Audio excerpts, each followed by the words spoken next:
Publicado em Paris, em 18 de abril de 1857, o Livro dos Espíritos é o marco inicial de uma nova fase da evolução humana.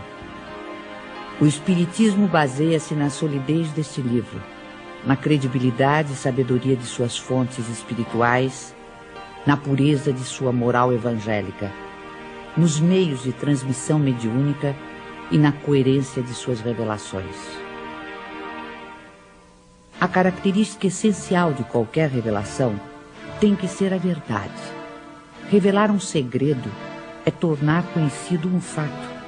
Se é falso, já não é um fato e, portanto, não existe revelação.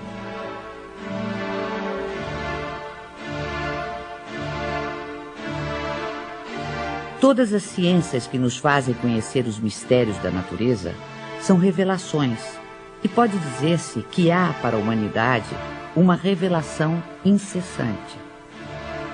A astronomia revelou o mundo dos astros, que não conhecíamos. A geologia revelou a formação da Terra. A química revelou a lei das afinidades entre as substâncias. A fisiologia revelou as funções do organismo.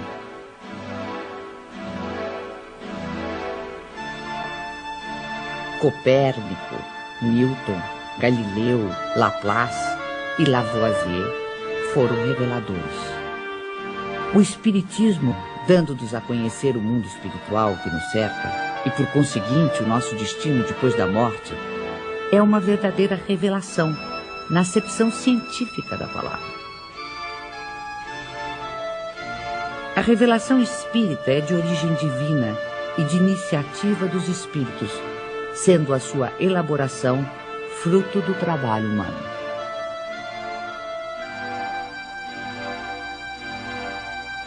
Obedecendo a uma sequência histórica, a primeira revelação divina teve sua personificação em Moisés, a segunda no Cristo. A terceira não a tem em um só indivíduo. Aí está um caráter essencial de grande importância. A revelação espírita, ou terceira revelação, é coletiva no sentido de não ter sido dada como privilégio a pessoa alguma. Foi espalhada simultaneamente por sobre a terra a milhões de seres humanos de todas as idades e condições.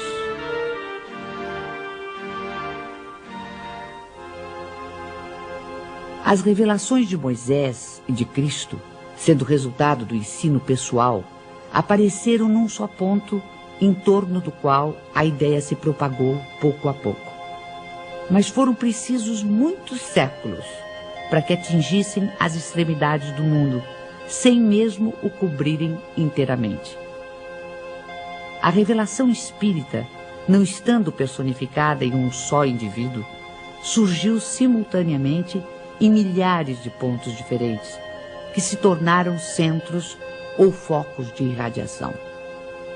Se o Cristo não disse tudo quanto poderia dizer, é que julgou conveniente deixar certas verdades veladas, até que os homens chegassem ao estado de compreendê-las.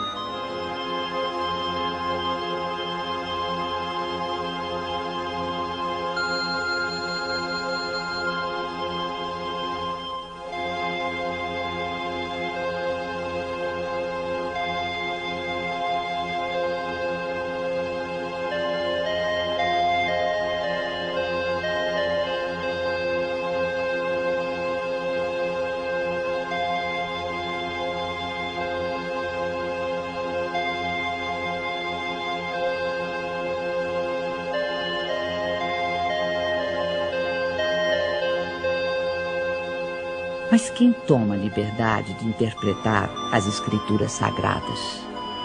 Quem tem esse direito?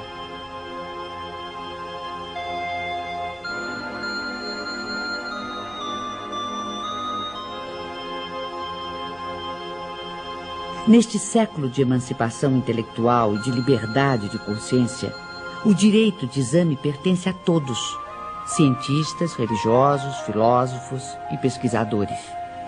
Os homens, cada vez mais esclarecidos, à medida que novos fatos e novas leis se forem revelando, saberão separar da realidade os sistemas utópicos. Ora, as ciências tornam conhecidas algumas leis. O Espiritismo revela outras. Todas são indispensáveis à inteligência dos textos sagrados de todas as religiões, desde Confúcio e Buda até o cristianismo. Um último caráter da revelação espírita é que, apoiando-se em fatos, tem que ser, e não pode deixar de ser, essencialmente progressiva, como todas as ciências de observação. Caminhando de par com o progresso, o Espiritismo jamais será ultrapassado. Se uma verdade nova se revelar, ele a aceitará.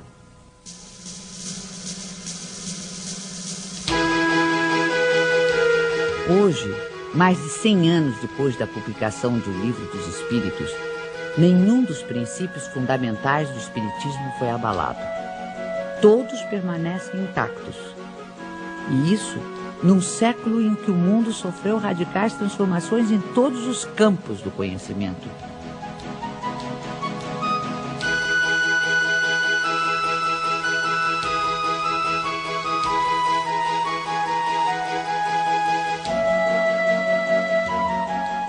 O que se pode observar é que o desenvolvimento da ciência se processa justamente na direção dos princípios espíritas. O exemplo mais recente está nos jornais. Depois do átomo e de todas as suas subdivisões, os cientistas acabam de dar mais um passo no estudo do microcosmo. Agora, com o anúncio oficial da descoberta do top quark, a partícula mais fundamental da matéria. Esta conquista científica, que ajudará a entender planetas, estrelas, galáxias e a própria vida, vem confirmar ensinamentos que já nos haviam sido antecipados pelo capítulo 2º de O Livro dos Espíritos, sobre os elementos gerais do universo e as propriedades da matéria.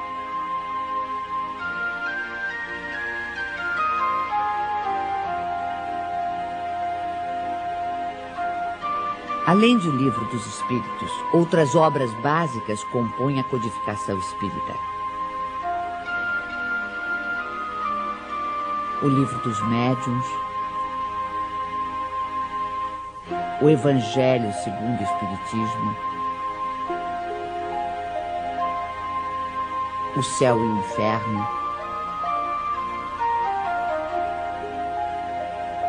e a Gênese desenvolvem, aprofundam e consolidam os princípios do Espiritismo. Todos esses princípios, que resultam dos ensinamentos dos Espíritos, foram sistematizados e codificados por Allan Kardec. Hippolyte Léon Denisard Rival, que mais tarde viria a adotar o pseudônimo de Allan Kardec, nasceu na cidade de Lyon, na França, no dia 3 de outubro de 1804. Com a idade de 10 anos, seus pais o enviaram para estudar em Yverdon, na Suíça, onde se localizavam um dos institutos de ensino mais famosos e respeitados em toda a Europa. Fundado pelo educador suíço Johann Pestalozzi, o instituto era uma espécie de escola modelo, admirada pela aristocracia, altas personalidades políticas, científicas, literárias e filantrópicas. Depois de haver concluído seus estudos em Yverdon, Rival tornou-se conceituado mestre, não só em letras como em ciências. Distinguindo-se também como notável pedagogo, publicou diversos livros didáticos e contribuiu com planos e métodos para a reforma do ensino francês. Esta longa experiência pedagógica habilitou o professor Rival para outra tarefa, a codificação do Espiritismo. Aos 65 anos incompletos, vitimado por um aneurisma, Allan Kardec faleceu em sua casa enquanto trabalhava. 31 de março de 1848.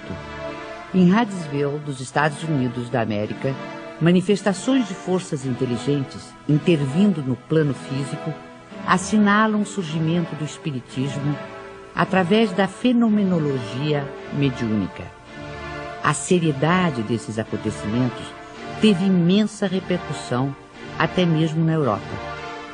Os fenômenos ocorreram numa tosca cabana, residência da família Fox, adeptos da Igreja Metodista. No primeiro diálogo registrado entre as irmãs Fox e o espírito de um mascate de nome Charles Rosbach, usaram-se letras do alfabeto para a formação de palavras, mediante convenção de que a cada letra corresponderia a determinado número de pancadas. Estava, portanto, descoberto o processo adotado para as comunicações entre os dois mundos. Pode-se dizer que o fenômeno das mesas girantes, que se seguiu aos acontecimentos de Hydesville, preparou o advento do espiritismo, despertando o interesse dos homens de ciência, dentre eles o professor Ribard ou Allan Kardec.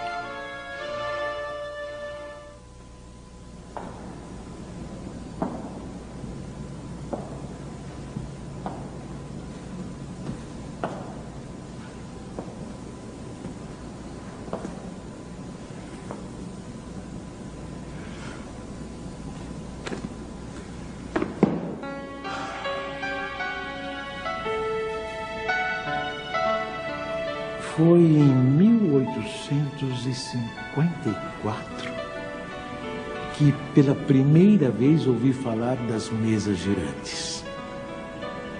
Encontrei um dia o magnetizador, o Sr. Fortier, que conhecia desde muito tempo.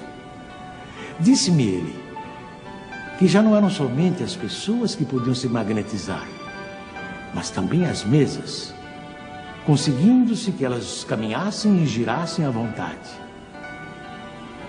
O fato não me pareceu radicalmente impossível.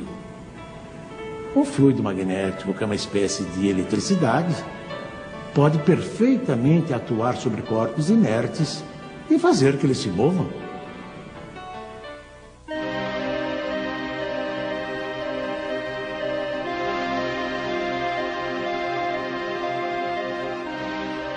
Algum tempo depois, encontrei-me novamente com o Sr. Fortier, que me disse ter um fato muito mais extraordinário.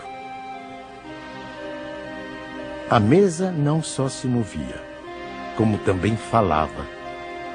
Interrogada, ela respondia através de sinais.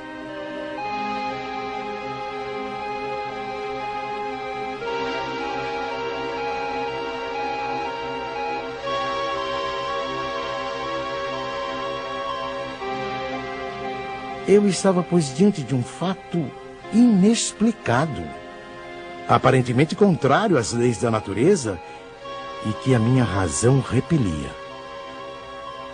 Sabia apenas que as experiências eram realizadas em presença de pessoas honradas e dignas de fé.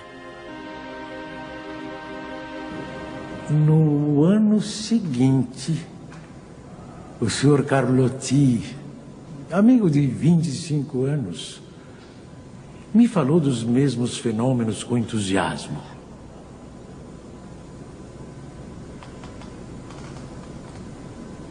Foi ele o primeiro a me mencionar a intervenção dos espíritos.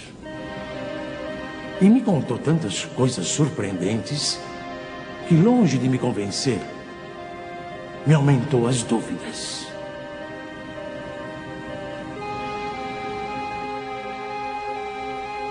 Tempos depois, fui convidado a assistir às experiências que se realizavam em casa da senhora Pleine-Maison.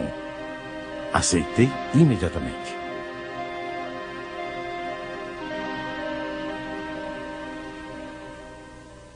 Foi aí que, pela primeira vez, presenciei o fenômeno das mesas que giravam, saltavam e corriam.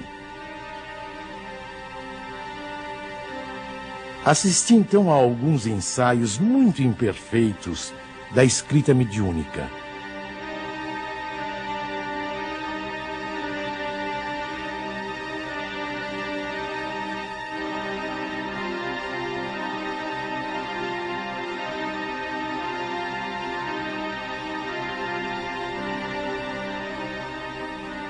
Sem dúvida, havia ali um fato que necessariamente decorria de uma causa.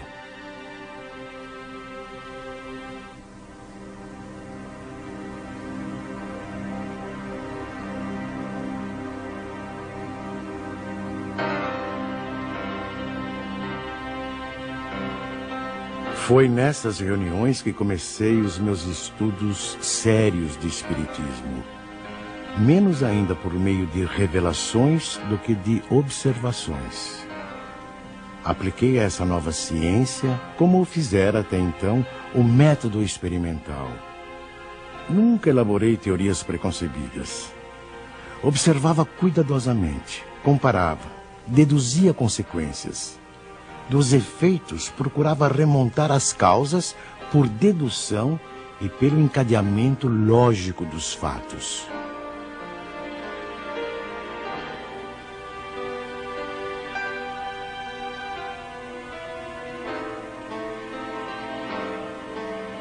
Um dos primeiros resultados que colhi das minhas observações foi que os espíritos, nada mais sendo do que a alma dos homens, não possuíam nem a plena sabedoria, nem a ciência integral. O saber de que dispunham se limitava ao grau que haviam alcançado de adiantamento. A opinião deles só tinha o valor de uma opinião pessoal. Esta constatação me preservou de acreditar na infalibilidade dos espíritos e me impediu de formular teorias prematuras, tendo por base o que fora dito por alguns deles.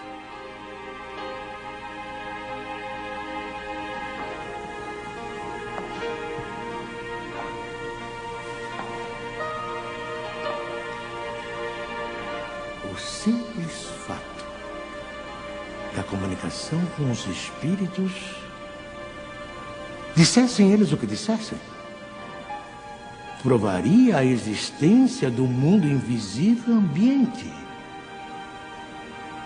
Já era um ponto essencial, um imenso campo aberto às nossas explorações. O segundo ponto, não menos importante, é que aquela comunicação permitia que se conhecesse o estado desse mundo, seus costumes. Se assim podemos nos exprimir. No ano seguinte, em 1856, passei a frequentar também as reuniões espíritas que se celebravam em casa do Sr. Rustam. Eram sérias essas reuniões e se realizavam com ordem. As perguntas fúteis haviam perdido todo atrativo para a maioria das pessoas. Quanto a mim, ia obtendo a resolução dos problemas que me interessavam, do ponto de vista da filosofia, da psicologia e da natureza do mundo invisível. Levava para cada sessão uma série de questões preparadas e metodicamente dispostas. Pouco a pouco, as sessões iam assumindo caráter muito diverso.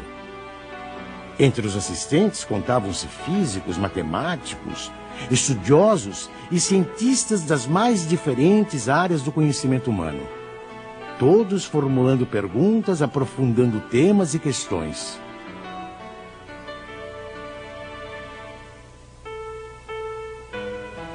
Mais tarde, quando vi que aquilo constituía um todo e ganhava as proporções de uma doutrina, tive a ideia de publicar os ensinos recebidos.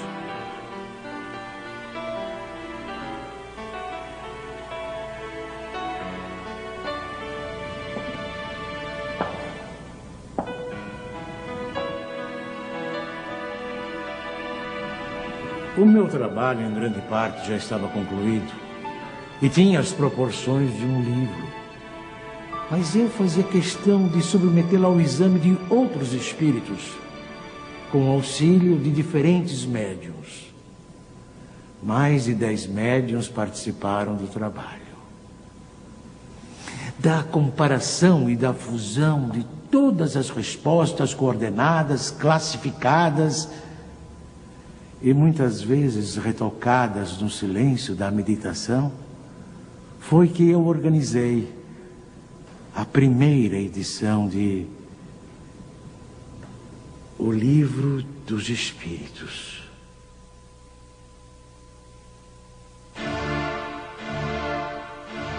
O Livro dos Espíritos foi elaborado através do diálogo, uma das formas mais livres e ricas da tradição filosófica. Hegel definiu a estrutura do diálogo em tese, antítese e síntese. Marx e Engels deram a ele o sentido materialista e revolucionário.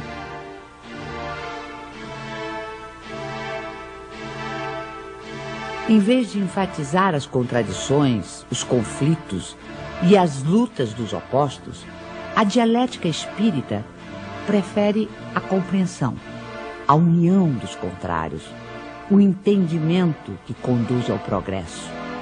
Pela primeira vez surge uma comunicação como esta.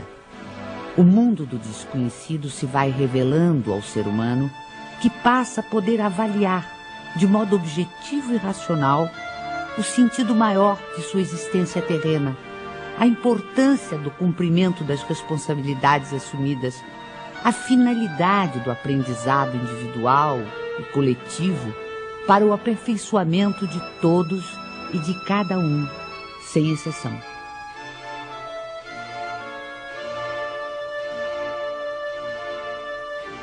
A fé inabalável é a que pode encarar frente a frente a razão, em todas as épocas da humanidade. É aí que reside a principal força do Espiritismo. Força que não fica apenas circunscrita ao plano filosófico, mas que também se estende aos planos científico e religioso. Científico, porque o Espiritismo é uma ciência que demonstra experimentalmente a existência da alma e sua imortalidade. O diálogo ou intercâmbio mediúnico entre o mundo espiritual e o mundo corporal vem a abrir uma nova era nos estudos espirituais.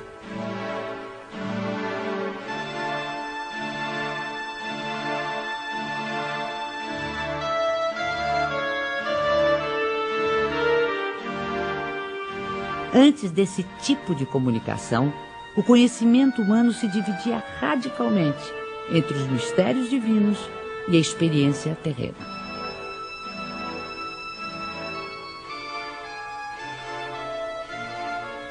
A dialética espírita modifica essa ordem de coisas, mostrando a possibilidade de tratarmos os temas espirituais através da mesma razão que aplicamos às questões materiais.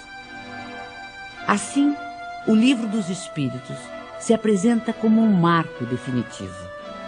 Antes dele, tínhamos o espiritualismo utópico.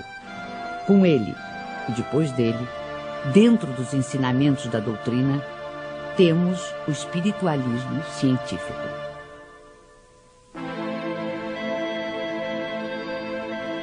Não existe o sobrenatural senão para o desconhecimento humano das leis naturais.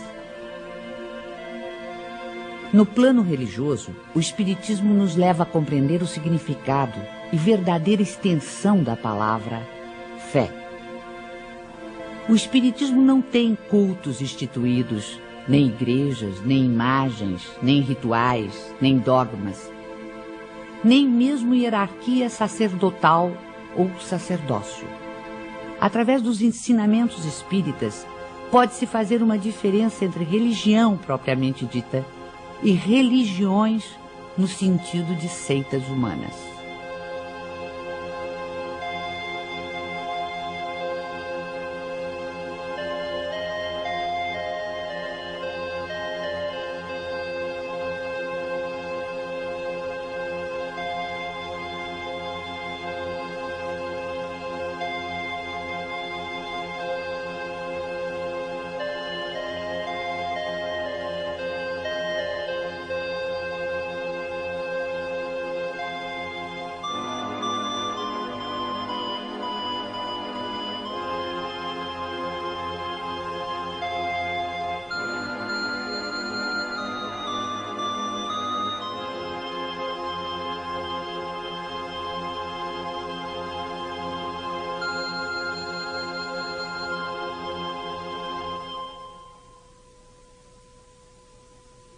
Em vez do culto, temos a prece, que é o mais belo dos diálogos, o mais íntimo, o mais simples e, ao mesmo tempo, o mais sublime.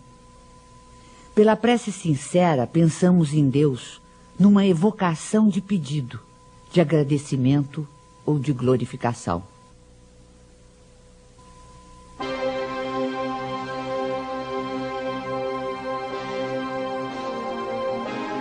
A história da ideia de Deus mostra-nos que ela sempre foi relativa ao grau de intelectualidade dos povos e de seus legisladores.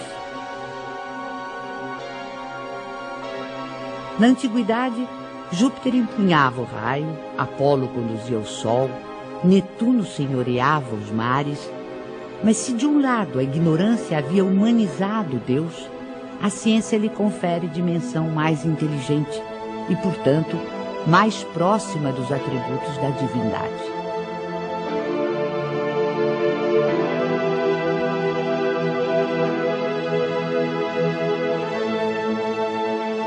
Racionalmente não é possível admitir um efeito sem causa. Olhando o universo imenso, a ordem e harmonia a que obedece a marcha dos mundos inumeráveis, olhando ainda os seres da natureza, o reino vegetal e os minerais, com suas admiráveis variedades,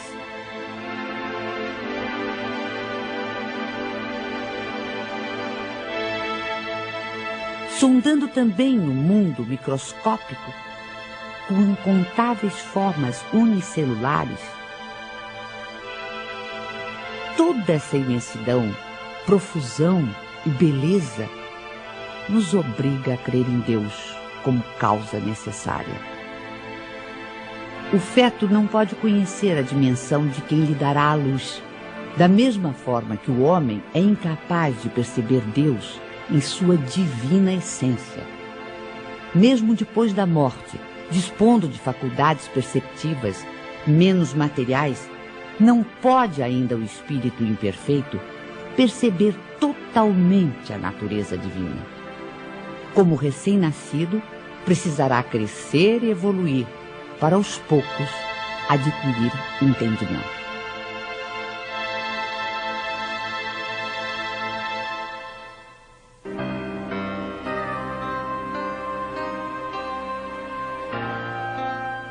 No estágio evolutivo em que se encontra, é pelo sentimento, mais do que pelo raciocínio, que o homem pode compreender a existência de Deus.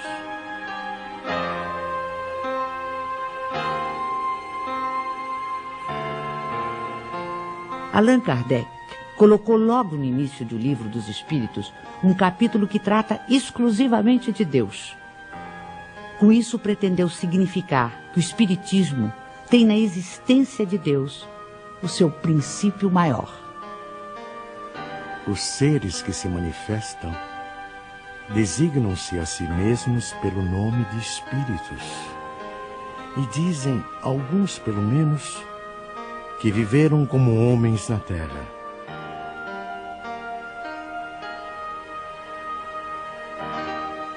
Os principais ensinamentos que eles nos transmitiram. Deus é eterno, imaterial, imutável, único, todo-poderoso, soberanamente justo e bom.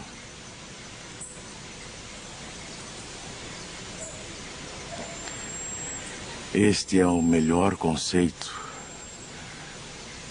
que a nossa limitada inteligência pode fazer daquele que criou o universo.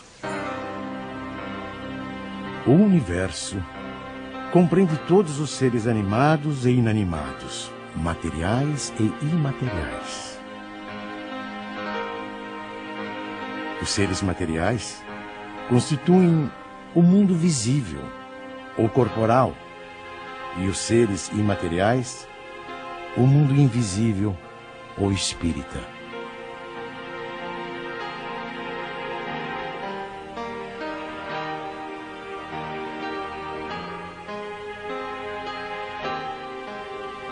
O mundo espírita é o mundo normal, primeiro, eterno. O mundo corporal é secundário. Poderia deixar de existir ou nunca ter existido, sem alterar a essência do mundo espírita.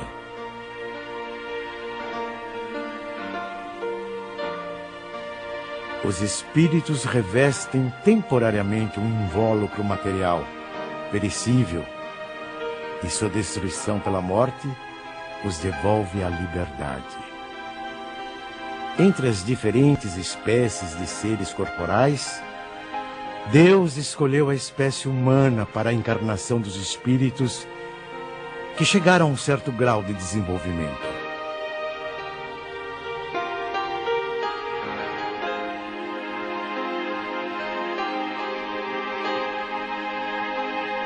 A alma é um espírito que encarnou e, portanto, um ser imaterial e individual que reside em nosso corpo e a ele sobrevive.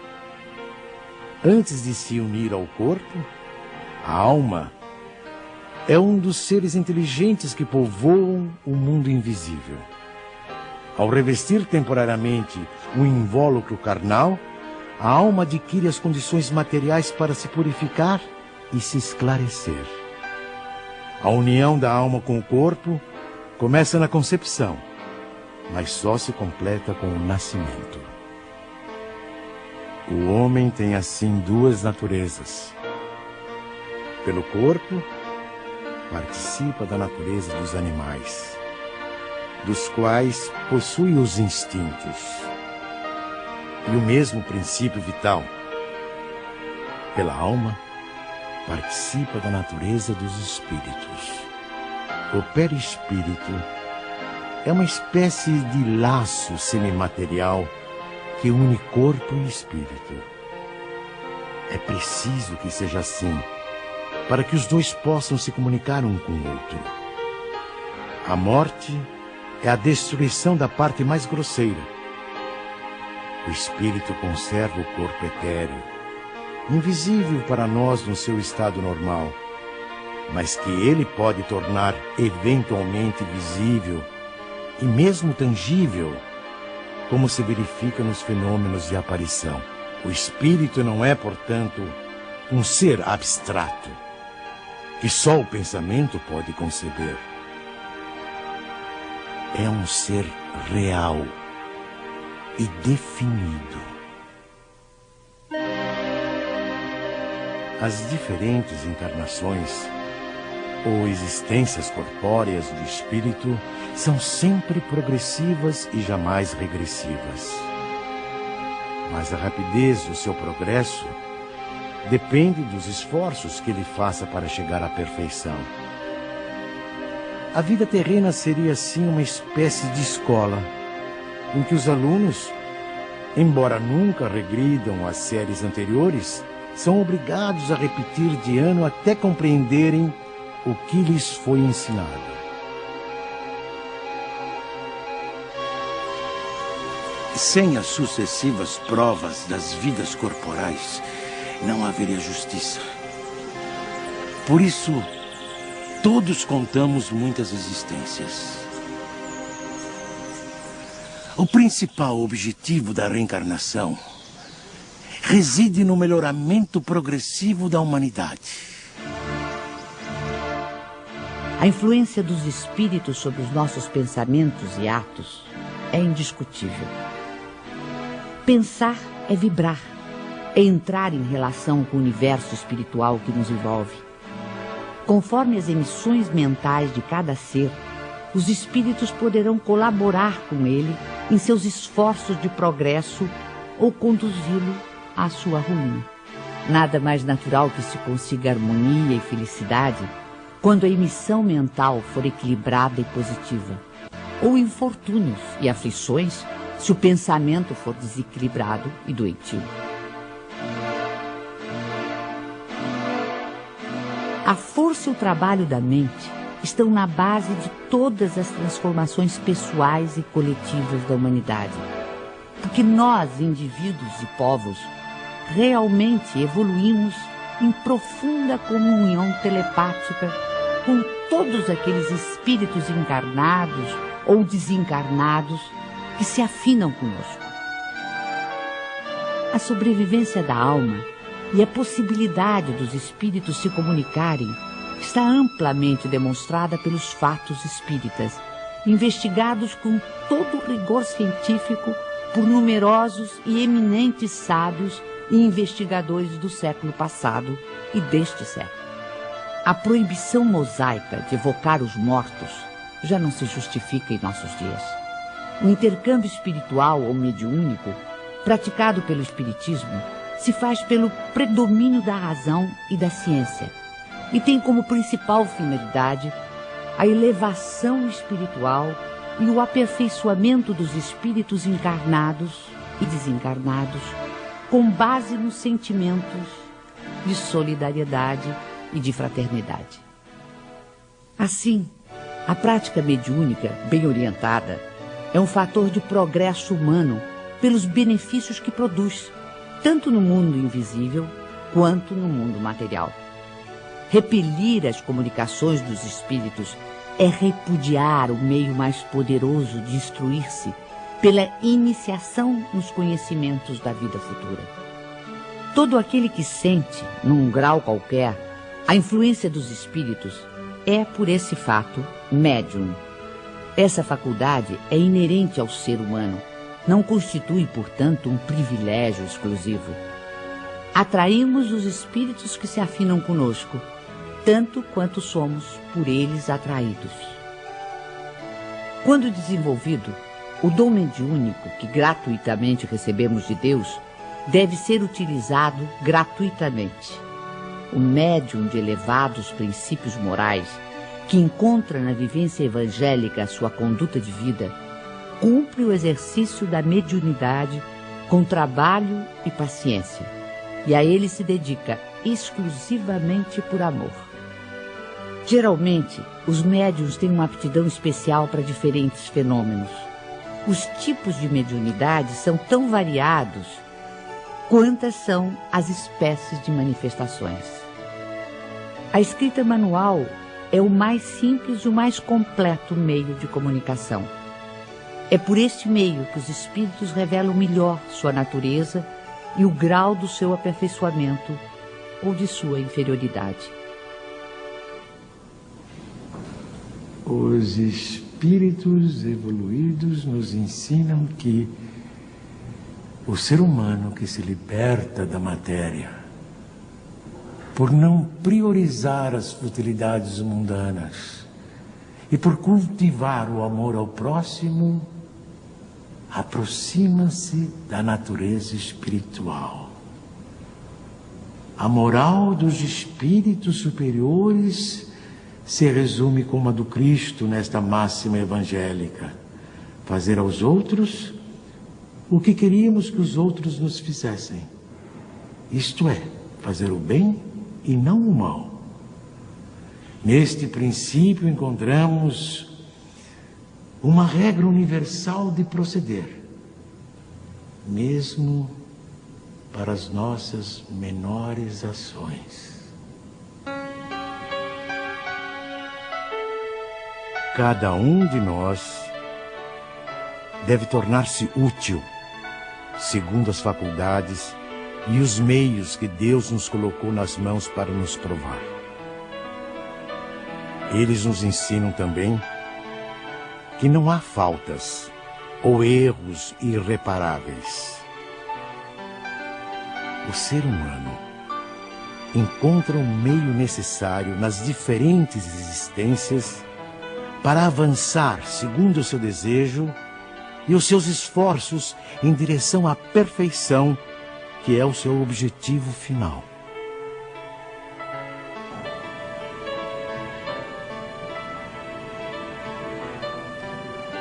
Este é o resumo da doutrina espírita, como ela aparece no ensinamento dos espíritos superiores.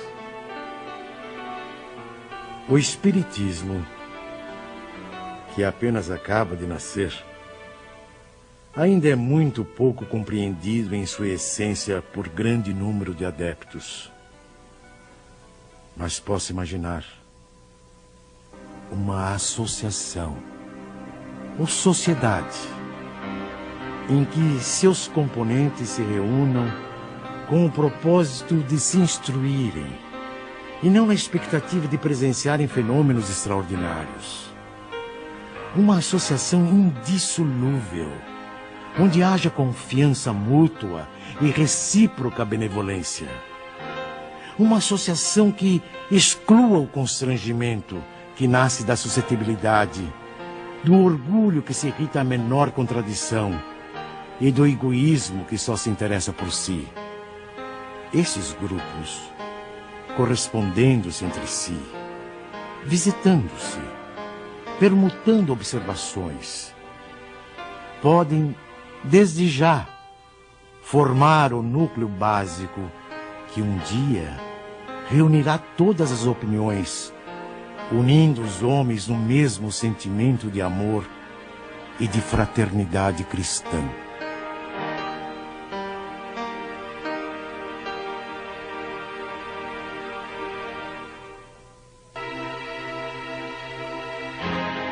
Assim, embora tenha previsto a possibilidade de as reuniões espíritas atraírem número bastante elevado de participantes, Kardec aconselha que estas reuniões se multipliquem, de preferência através da constituição de grupos menores.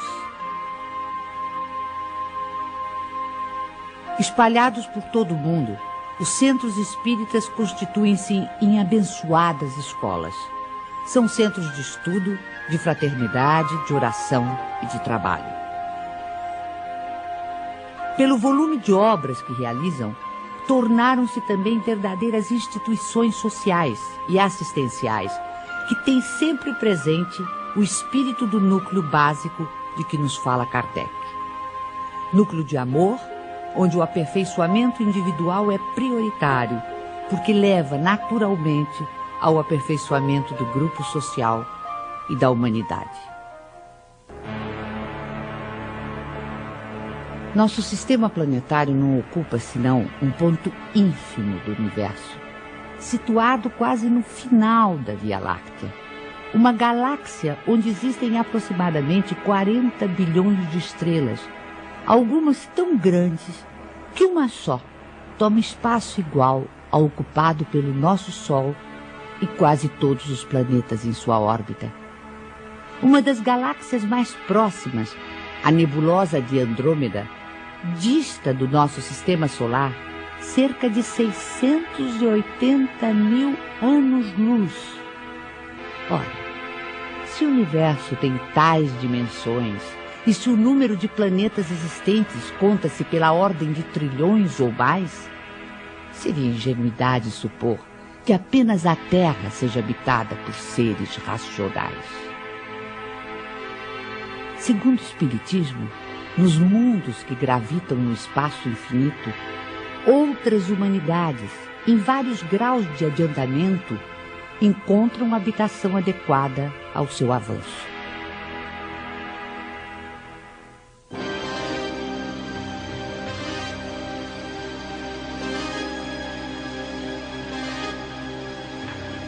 Dentre os mundos inferiores, encontra-se a Terra, com suas expiações e provas, com seus extremismos políticos, intolerâncias ideológicas, fanatismos religiosos, injustiças sociais. Aqui, seus habitantes levam uma vida instável, de lutas e trabalhos penosos, com mais momentos de infelicidade do que de alegrias.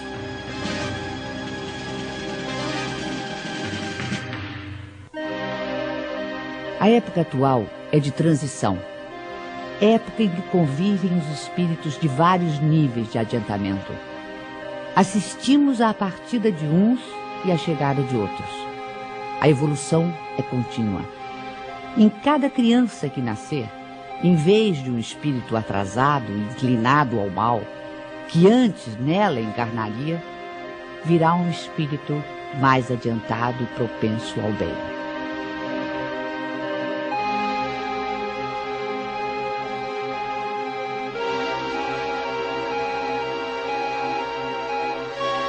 Por meio do trabalho ético e humanitário, combatemos nossos orgulhos e egoísmos. Por meio do diálogo, superamos nossas diferenças. Por meio da solidariedade, pomos em prática o ensino do Cristo de amor ao próximo. Esta é a destinação imediata da Terra. Planeta de regeneração. Continuando no seu progresso ininterrupto, a Terra e sua humanidade ascenderão a planos cada vez mais altos, até a perfeição a que todos os mundos e seres estão predestinados.